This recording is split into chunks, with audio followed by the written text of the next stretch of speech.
शांति। हम सभी एक अपने अपनी एनर्जी लेवल को कैरी करते हैं। तो हम जो स्थिति में होंगे, जैसी हमारी ऊर्जा की स्तर होगा, वैसे ही बात अच्छी लगेगी, है ना? तो अगर हमारी ऊर्जा का स्तर बहुत लो है, मतलब हमारा कॉन्शसनेस बहुत लो है, तो हम भौतिकता में और सुख भोगने में लगे होंगे, है ना? बिल्कुल नीचे का स्तर होगा, तो उसमें जब आपकी कोई तारीफ़ करेगा, आपके शरीर की तारीफ़ करेगा, तो आप बड़े खुश होंगे। आपके शरीर से जुड़ी हुई कोई भी चीज़ होगी, उसकी तारीफ़ कोई करेगा तो बड़े खुश होंगे आप। फिर अगर आपका स्तर थोड़ा-सा उससे ऊपर है, तो कोई आपके कपड़ों के बारे में, आपके घर के बारे में, आपके रहन-सहन के बारे में तारीफ़ करेगा, तो आप बड़े खुश होंगे। ना? और फिर थोड़ा उससे और ऊपर होगा यदि, तो आप खाना अच्छा बनाते हैं, कुछ अच्छे आवभगत करते हैं, लोगों को बहुत प्यार से हैंडल करते हैं, माने कि उनको खाना-वाना अच्छा खिलाते हैं, तो आपको जब खाने से भोजन से संबंधित कोई तारीफ़ करेगा कि आप बहुत अच्छा बनाते हो, तो आपको ये बात बहुत प्रभावित करेगी। तो इसका मतलब आपका कॉन्शसनेस लेवल थोड़ा ऊपर उठा है।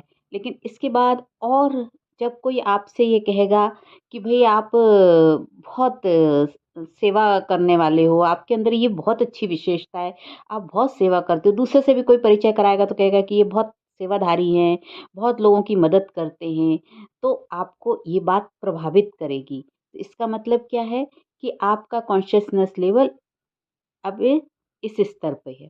तो जैसे कि सबसे नीचे वाला जो स्तर था वो मूलाधार चक्र, फिर थोड़ा उससे ऊपर हुआ तो फिर स्वादिष्ठान चक्र, फिर उससे ऊपर हुआ तो मणिपुर चक्र, है ना? और इस तरीके से ये जो चौथा वाला हमने बताया जिसमें सेवा भाव है, तो वो रहम-दिल होगा, गरीबों की मदद करना, भूखे को भोजन खिलाना, इस तरीके का उसका भाव होगा, तो उसको जब इस बात से तारीफ़ करेंगे तो खुश होगा वो।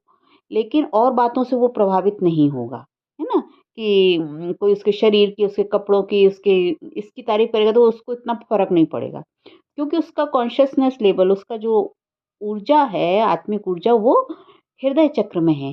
तो इसलिए उसको ये सेवा भाव इस तरीके की जब आप उसकी ये विशेषता को देख के तारीफ़ करोगे तो वो उससे प्रभावित होगा, वो खुश हो जाएगा। और उससे थोड़ा और ऊपर चलें गले की तरफ जो विशुद्धि चक्र है, तो जब यहाँ पर ऊर्जा लेवल होगी, स्तर होगा आत्मिक ऊर्जा का, तो ऐसा व्यक्ति उसकी जब जो वो बोलता है कुछ भी, जो वाणी उसके मुख से जो भी गाना अच्छा सॉन्ग गा रहा है या अच्छे से मीठे-मीठे बोल बोलता है, सबके लिए अच्छा-अच्छा बोलता है, तो आप जब उसकी इस बात को देख के प्रति आप अच्छा बोलोगे, उससे ही प्रभावित होगे उसकी इस बात से, तो इसका मतलब कि उसका वो जो कॉन्शसनेस लेवल है वो विशुद्धि चक्र वहाँ तक है ना? मतलब ऊपर उठा हुआ है। तो इस तरीके से उसकी आत्मिक ऊर्जा ऊपर की ओर कैरी कर रही है। और फिर यदि इससे और ऊपर अच्छी स्थिति है जो संत महात्माओं की होती है, तो वो ज्ञान का स्वरूप होते हैं और उनके जीवन धारणाएँ होती हैं, वो बहुत भगवान के प्रति समर्पित होती है भावनाएँ उनकी, और बहुत धारणाएँ उनकी बहुत सात्विक होती हैं।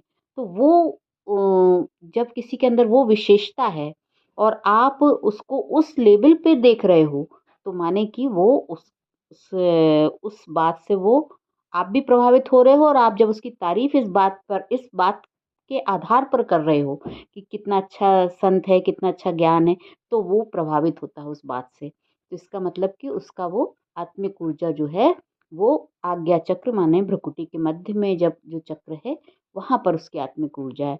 और फिर सबसे ऊपर जिसकी आत्मिक ऊर्जा है, वो तो आप उसके इन सब से वो परे है, इन सारे चक्रों से परे है। आप चाहे उसकी कितनी ही तारीफ़ कुछ भी करते रहो, वो इन सब चक्रों से परे है। इसकी आत्मिक ऊर्जा इतनी ऊपर उठ चुकी है कि अब वो इस संसार की इन सब बातों से भी प्रभावित नहीं होता है। लेकिन आपका मन करेगा उसको देख के कि कितना इस संसार से ये न्यारा प्यारा है, कितना बड़ा योगी तपस्वी है, ऐसा आपके मन में फ़ील आएगी। तो आप उसकी उस चीज़ को देख के प्रभावित होगे।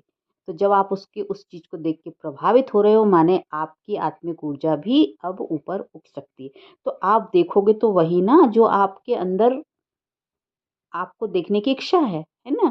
तो ये जिस तरीके की आपकी आत्मिक ऊर्जा होगी, आप उसी तरीके के मनुष्यों पे आपकी दृष्टि भी जाएगी। ओम शांति।